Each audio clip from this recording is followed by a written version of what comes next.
Hello বন্ধুরা, আসসালামু আলাইকুম। তো আজ আমি আপনাদেরকে দেখাবো আনারসের শরবত বানিয়ে। তার জন্য এখানে আমি একটি আনারসকে ছিলে কেটে সুন্দর করে রেখেছি। তো আর ব্লেন্ডারের জগে পানি দিয়েছি।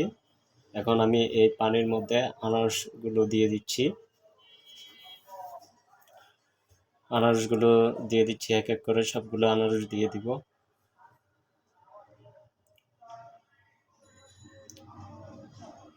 তো বন্ধুরা, আনারস দেওয়া হয়ে গেছে। এখন আমি এখানে দিয়ে দিচ্ছি পুদিনা এবং কাঁচামরিচ, দুটি কাঁচামরিচ আর কিছু পুদিনা পাতা দিয়ে এখন দিয়ে দিচ্ছি চিনি।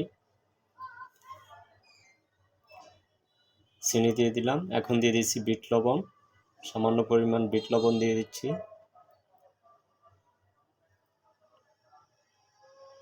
দিয়ে এখন ব্লেন্ড করব। ব্লেন্ড করা হয়ে গেলে এটাকে আমি ফ্রিজে রেখে দিব। যখন ইফতারের সময় হবে তখন বের করে এটা আমরা সবাই ইফতারের সময় খাবো। তো বন্ধুরা, দেখলেন তো কত সহজে আমরা আনারসের শরবত বানিয়ে ফেললাম।